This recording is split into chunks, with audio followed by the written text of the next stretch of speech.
Anyways, back to the equity thing. So, first of all, to make gender equity across every division of an organization, you have to assume that men and women have identical interests and temperaments, and that if they don't, the state should intervene to bloody well ensure that they do, which is something for all you women to figure out, because now there's many positions in society that women preferentially occupy. What are you going to do about that? And what are you going to do about the Asians? Because they occupy preferential positions as well. They're overrepresented in all sorts of professional institutions, and the probability is that that's going to increase. What are you going to do about that? What about the Jews? What are you going to do about them? Because they're in the same position as the Asians. You going to put quotas on all those people? What kind of stupidity is that?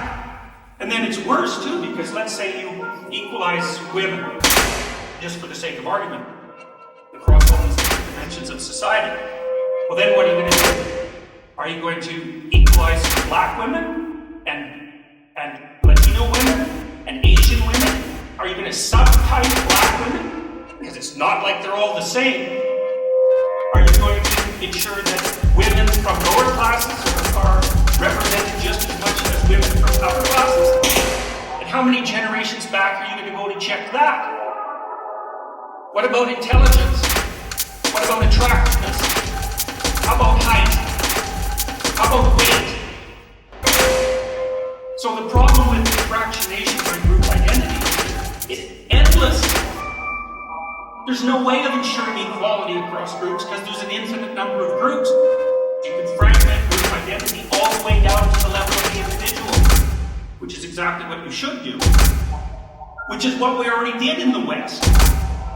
We figured, well, the ultimate diverse population is the population of individuals, so you let the individuals sort it out.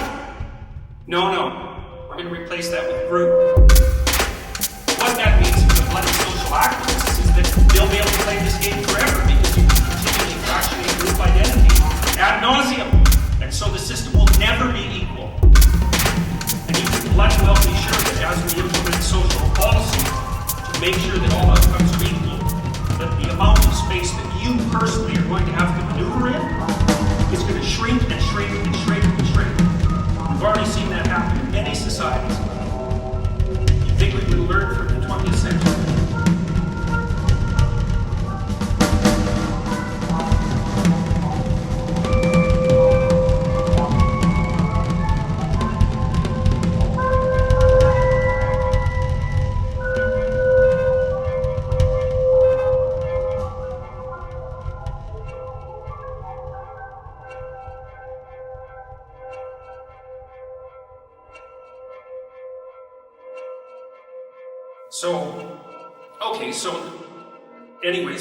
So back to the equity thing.